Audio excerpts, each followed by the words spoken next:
আজ আমি আপনাদের সঙ্গে শেয়ার করব একটি অন্য ধরনের গল্প। এই গল্পটির মাধ্যমে জানব যে কিভাবে আপনি সবসময় খুশি থাকতে পারবেন।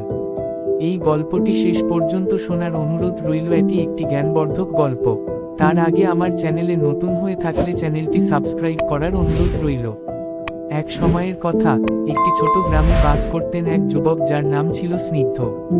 স্নিগ্ধ ছিল জীবনপ্রিয়, কিন্তু দিন দিন সে তার জীবনের সুখ অনুভব করতে পারছিল না। সে সব সময় ভাবত, কি এমন ঘটে যে আমি প্রতিটি পরিস্থিতিতে সুখী হতে পারি। একদিন সে একটি পুকুর পাড়ে বসেছিল এবং চিন্তা করছিল। তখন হঠাৎ সে একটি মিষ্টি আওয়াজ শুনতে পেল। তা শুনে সে মাথা উঁচু করে দেখে একটি বৃদ্ধা মহিলা পুকুরে মাছ ধরছিলেন।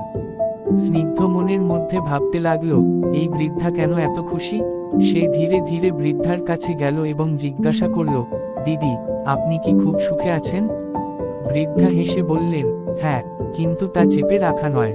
আমি জীবনকে সাদাসিধে ভাবে গ্রহণ করি। কিন্তু তোমার কি হয়েছে? তুমি কেন এমন চিন্তিত? স্নিগ্ধ বলল, আমি জানি না। আমি সুখী হতে চাই, কিন্তু কিভাবে হব জানি না। বৃদ্ধা মিষ্টি করে হাসলেন এবং বললেন, এখন শোনো, আমি তোমাকে কিছু পরীক্ষা দেব। প্রতিটি পরীক্ষার শেষে তুমি কিছু শিখবে।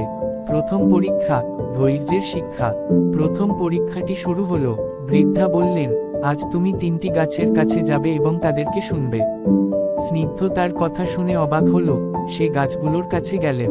প্রথম গাছ বলছিল, আমি যখন চাকত তখন আমি শুকিয়ে যেতাম, কিন্তু আমি ধৈর্য ধারণ করি এবং এখন আমি শক্তিশালী। দ্বিতীয় গাছ বলল, যখন আমি ঝড়ে পড়তাম তখন আমি হতাশ হতাম, কিন্তু আজ আমি জানি প্রতিটি ঝড়ের পর আমার আরো বেশি শক্তি আসে।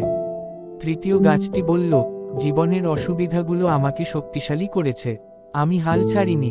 এটি শোনার পর স্নিগ্ধ বুঝলেন যে ধৈর্য এবং বিচলনের সময়ে হাস্যরসের চেতনাই সুখের সূত্র। দ্বিতীয় পরীক্ষা, দয়ার শক্তি। বৃদ্ধা স্নিগ্ধকে দ্বিতীয় পরীক্ষায় পাঠালেন।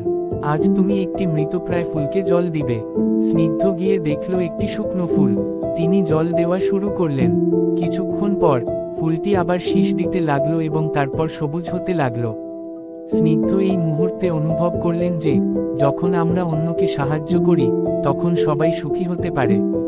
সে বুঝল, দয়া দেওয়া সুখের অন্য একটি মাধ্যম। তৃতীয় পরীক্ষা, ধ্যানের গুণ। বৃদ্ধা বললেন, এবার তোমাকে ধ্যান করতে হবে। একটা নির্জন জায়গায় গিয়ে কিছুক্ষণ বসো। স্নিগ্ধ নির্জন স্থানে বসে চোখ বন্ধ করলেন। কিছু সময় পর তিনি অনুভব করলেন যেন তার সকল চিন্তা ধীরে ধীরে মিলিয়ে যাচ্ছে।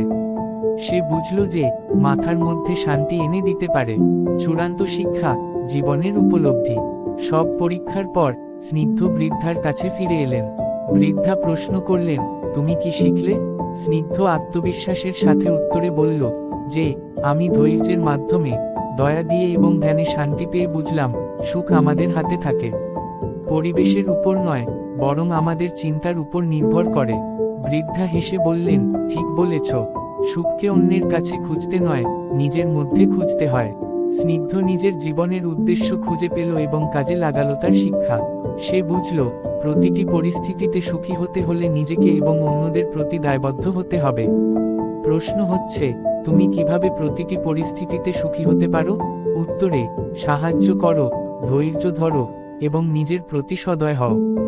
সুখের ভিত্তি হলো ধৈর্য। নমস্কার। যদি ভিডিওটি ভালো লাগে তাহলে একটি লাইক করে দেবেন। আপনাদের একটি লাইক আমাকে পরবর্তী ভিডিও বানাতে উৎসাহিত করবে।